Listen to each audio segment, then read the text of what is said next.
মহিলারা জাহান্নামের অধিকাংশ আসন দখল করে ফেলেছে। নাউজুবিল্লাহ পড়ে।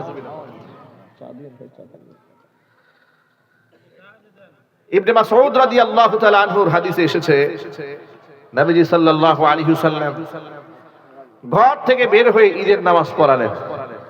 ঈদের নামাজ পড়িয়ে সাহাবীদের সামনে খুতবা দিলেন, পুরুষদের সামনে। ফাআতান নিসা, এরপরে মহিলাদের সামনে গেলেন। যাওয়ার পরে ডেকে বলেন, ইয়া মা'শারান নিসা, হে নারীরা, তাসাদদাকনা, তোমরা আল্লাহর রাস্তায় দান করো। ফাইন্নী উরিতুকুন্না আকসার আহলিন নার, আমাকে দেখানো হয়েছে তোমরা অধিকাংশ নারী জাহান্নামী। নারীরা প্রশ্ন করলেন, ফাবিমা যাকা ইয়া রাসূলুল্লাহ, হে আল্লাহর রাসূল, আমরা যে জাহান্নামে যাব কারণটা কি? হুজুর বলেন, দুইটা বড় পাপ আছে। কয়টা যদি বলেন তো ভাই? দুইটা পাপের কারণে অধিকাংশ নারী জাহান্নামে যাবে। এর মধ্যে এক নাম্বার পাপ, লিতুকসিরনাল লানা, কথায় কথায় লানত দেওয়া, বেশি বেশি মানুষকে অভিশাপ দেওয়া। এটা নারীদের একটা অভ্যাস। মিজাজ খারাপ হয়ে গেছে, সন্তানদেরকে লানত দেয়, স্বামীকে লানত দেয়, প্রতিবেশীকে লানত দেয়, বাপ মারে পর্যন্ত লানত দেয়। ঠিক না বেঠি? মিজাজ আরো বেশি খারাপ হয়ে গেলে নিজের উপরে লানত নেয়, বলে আল্লাহ এই দুনিয়ার ভাল লাগে না, তুমি আমার উঠাই নিয়ে যাও। সন্তান একটু দুষ্টমি বেশি করলে সন্তানের লানত দিয়ে বলে, এই তুই মরতে পারিস না, আল্লাহ তোর চোখে দেখে না, তুই পুকুরে পড়ে মরতে পারিস না, এই ধরনের বাজে কথা বলে।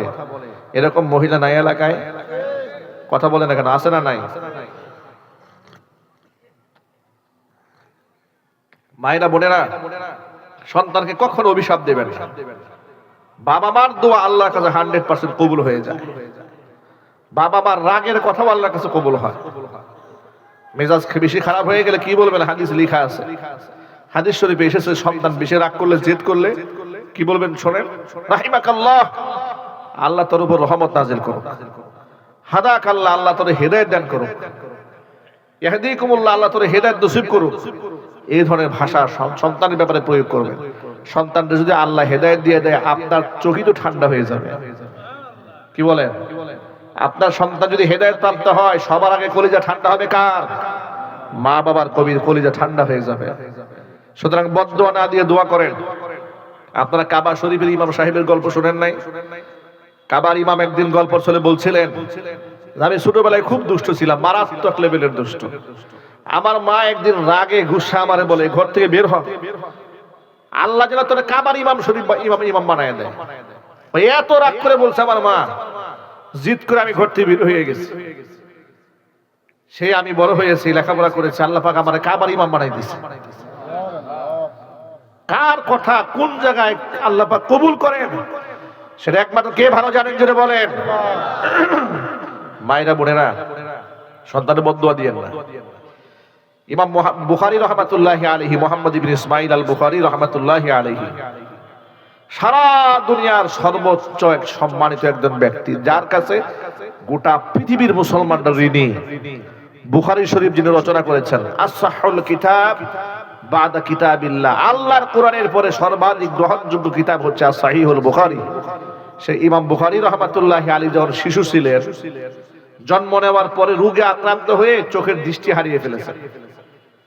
কিন্তু তার মা আমাদের এই জমানার টিকটকার মা ছিলেন না। সে মা তো আবেদা মা। কেমন মায়ের সন্তান ইমাম বুখারী হয়েছে কল্পনা করেন। গাছ যেমন হয় ফলটা তেমন হয়, এটা সাধারণত হয়। ঠিক না ঠিক? জোরে বলেন। গোবরেও পদ্ম ফুল ফোটে, কিন্তু সাধারণত গাছ যেমন হয় ফলটা তেমন হয়। বুখারী রাহমাতুল্লাহি আলাইহির মা সন্তান যখন দৃষ্টি হারিয়ে ফেলেছেন, প্রতি রাতে তাহাজ্জুদের নামাজে আল্লাহর কাছে দোয়া করে সন্তানের জন্য, আল্লাহ আমার সন্তানের চোখের দৃষ্টি ফিরিয়ে দাও, দোয়া করে, সব সময় দোয়া করে। প্রায় 3 বছর দোয়া করেছেন। কয় বছর?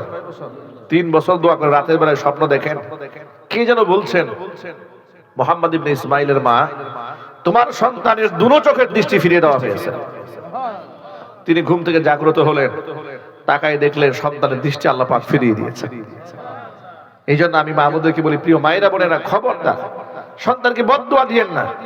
দোয়া করেন সন্তানের জন্য, নামাজ পড়েন। আপনি আপনার সন্তানের প্রতি যে এত বিরক্ত হয়েছেন, কয়দিন তাহাজ্জুদে সন্তানের জন্য চোখের পানি ছেড়ে কান্না করেছেন বলুন? কয়দিন আল্লাহর কাছে বলেছেন? নেক সন্তান আল্লাহর কাছ থেকে চেয়ে নিতে হয়, এমনি এমনি নেককার সন্তান হয় না। নবীরা পর্যন্ত নেককার সন্তানের জন্য আল্লাহর কাছে দোয়া করেছেন। নবী জাকারিয়া আলাইহিস সালাতু ওয়াস সালাম আল্লাহর কাছে দোয়া করেছেন। কোরআনের ভাষায় শোনাই, রব্বি হাবলি মিনাস সালিহিন, রব্বি হাবলি মিনাস সালিহিন, রব্বি লা তাদারনি ফারদাও ওয়া আনতা খায়রুল ওয়ারিসিন। নবীদের দোয়া, আল্লাহ নেককার সন্তান দান করো, নেককার সন্তান দান করো। দোয়া না করলেও যদি নেককার সন্তান পাওয়া যেত, নবীরা আল্লাহর কাছে নেককার সন্তানের জন্য দোয়া করতেন না। ঠিক না ঠিক জুড়ে বলেন? যদি পরিবেশেই সন্তান নেককার হয়ে যাওয়া যেত, নবীদের তো গুনার পরিবেশ ছিল না, নবীরা গুনাহ করতেন, তাহলে সেই নবীরা কেন আল্লাহর কাছে দোয়া করেছে, আল্লাহ আমাকে নেককার সন্তান দান করো? এর মানে নেককার সন্তান আল্লাহর কাছে ভিক্ষা চাইতে হয়, চেয়ে নিতে হয় আল্লাহর কাছ থেকে। হে আল্লাহ, আমরা এখানে যারা বসে আছি, আমাদের সবারই কম বেশি ছেলে মেয়ে আছে, আল্লাহ পাক যেন আমাদের সকলের সন্তানদেরকে নেককার সন্তান হিসেবে কবুল করেন। এই যে ভাইরা, আমরা বদদোয়া দেব সন্তানদেরকে? রাগ করলে গাল বন্ধ করব না, আমরা হেদায়েতের দোয়া করব, বলেন ইনশাআল্লাহ। আল্লাহ নবী বললেন, দুইটা পাপের কারণে অধিকাংশ নারী জাহান্নামে যাবে। এর মধ্যে এক নাম্বার হচ্ছে তুকসিরনাল লানাত, বেশি বেশি লানত দেওয়ার কারণে। দ্বিতীয় নাম্বার কারণ লিতাকফুরনাল আশির, স্বামীর নাফরমানি করার কারণে। স্বামীর অবাধ্য হওয়া, এটা একটা ট্রেন্ডিং এ পরিণত হয়েছে বর্তমান জমানায়। মহিলারা স্বামীর মুখে মুখে তর্ক করে, স্বামী এক ধমক দিলে স্ত্রী দেয় তিনটা। যদি পাবনায় মনে হয় এরকম শুরু হয় নাই? হ্যাঁ, এটা কি পাবনাতে শুরু হয়েছে? পাবনাতে বেশি। ঢাকা শহরে অবস্থা এমন হয়েছে, ঘরে ঘরে ডিভোর্স শুরু হয়েছে, ডিভোর্স, তালাক। কয়েকদিন আগে একটা উপজেলা লেভেলের একটা জরিপ দেখলাম, 1 বছরে 650 ডিভোর্স হয়েছে একটা উপজেলাতে। নাউজুবিল্লাহ বলেন। 650 ডিভোর্স হয়েছে 1 বছরের মাথায় একটা উপজেলাতে। করোনাকালীন সময় বেশি হয়েছে। আমি টাঙ্গাইল জেলার সখীপুর অঞ্চলের জরিপ দেখেছিলাম 2019 সালে, পত্রিকাতে একটা কাটিং দেখেছিলাম। সেখানে 1 বছরে বিবাহ হয়েছিল 800+ বিবাহ হয়েছে রেজিস্টারভুক্ত কাজী সাহেবের আন্ডারে, আর ডিভোর্স হয়েছে 600+। কল্পনা করা যায়? মানে যা বিবাহ যা হচ্ছে, প্রায় 80% ধরে যাচ্ছে, 20% বিবাহ টিকতেছে। এটা ঘৃণার সাথে কোন নাউজুবিল্লাহ। অথচ তালাক, এরা হলো আবগাদুল হালাল। আর আরো দুঃখজনক ব্যাপার কি জানেন? এই ডিভোর্সটা দিচ্ছে আবার মেয়েরা। বেশিরভাগ ক্ষেত্রে ডিভোর্স দিচ্ছে মেয়েরা, ছেলেরা ডিভোর্স দিচ্ছে না, তালাক দিচ্ছে না। আপনাদেরকে যদি ছোট্ট একটা প্রশ্ন করি, আপনারা নিশ্চয়ই জবাব দেবেন। আপনারা বলেন তো, তালাকের মালিক কি স্ত্রী না স্বামী? আবার বলেন সবাই, স্বামী। আল্লাহ তাআলা পুরুষের হাতে তালাকের মালিকানা দেওয়াতে গোটা মানব জাতির উপর আল্লাহ দয়া করছেন। কাদের উপর দয়া করেছেন?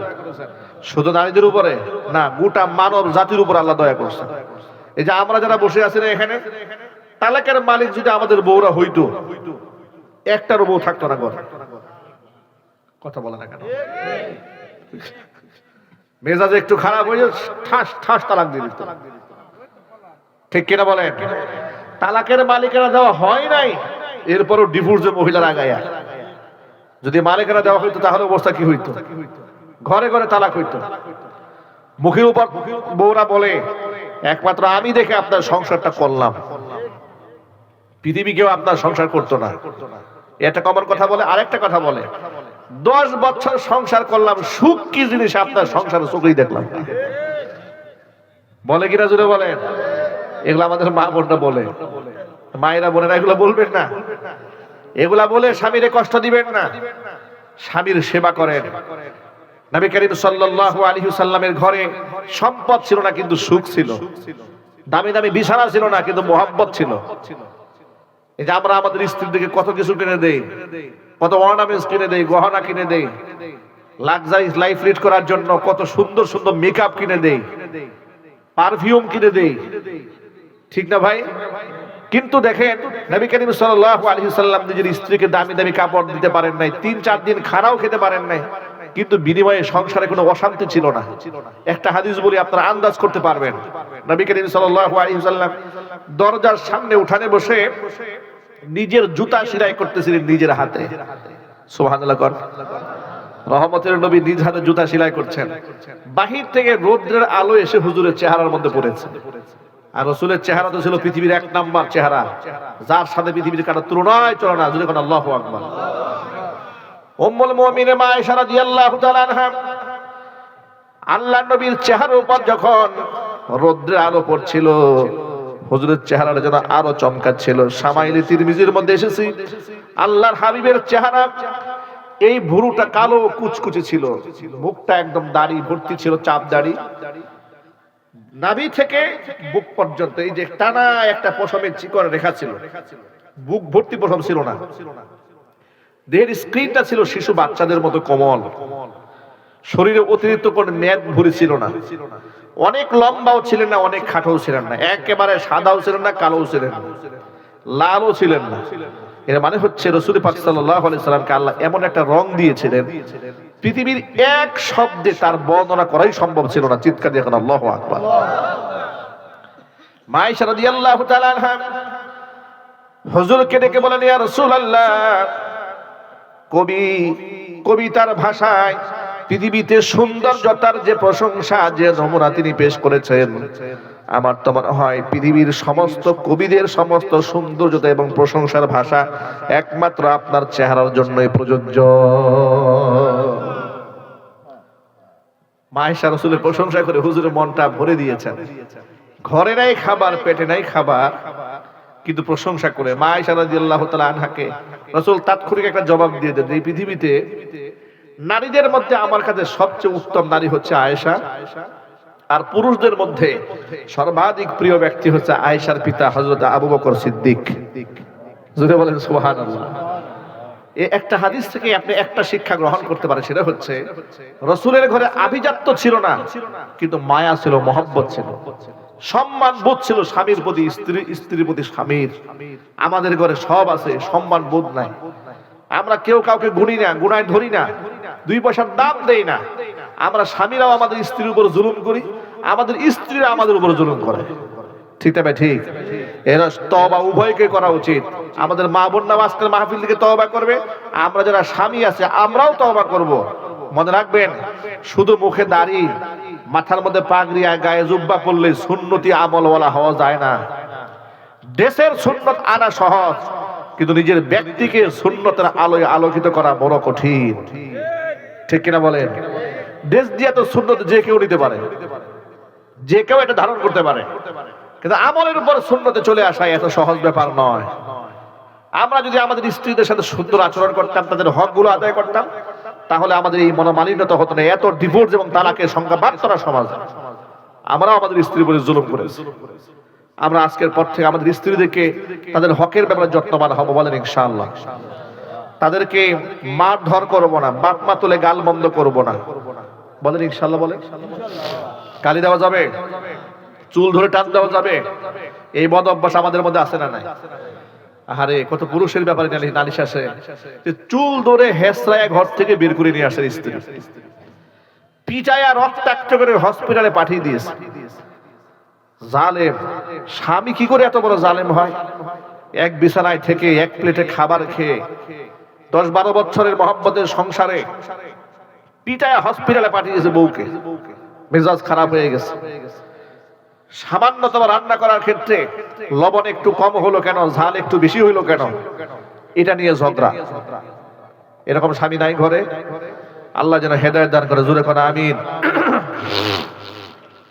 সুতরাং মা বোনদেরকে বলছি, প্রিয় মায়েরা বোনেরা, স্বামীর প্রতি শ্রদ্ধাশীল হন। আল্লাহ নবী বলেছেন, এই পৃথিবীতে লাউ কুনতু আমিরান আহাদান ইয়াসজুদা লিগাইরিল্লাহ লা আমারতুল মারআতা আন তাসজুদা লিজাওজিহা। দুনিয়াতে যদি আমি আল্লাহর পরে পৃথিবীতে কোন মানুষ হয়ে মানুষের পায়ে সেজদা দেওয়ার নির্দেশ দিতাম, আমরা পৃথিবীর সমস্ত স্ত্রীদেরকে বলতাম তারা যেন স্বামীর পায়ে সেজদা দেয়। সেই স্বামীর মুখে মুখে তর্ক করবেন না। আল্লাহ পাক যেন আমার মা বোনদের জবানের হেফাজত করার তৌফিক দান করেন। দুইটা পাপের কারণে নারীরা জাহান্নামে যাবে। এক হচ্ছে লানত দেওয়া, দুই হচ্ছে স্বামীর নাফরমানি করা। আল্লাহ পাক যেন জঘন্য পাপ থেকে আমার মা বোনদেরকে হেফাজত করেন। সকলে জোরে কোন আমিন।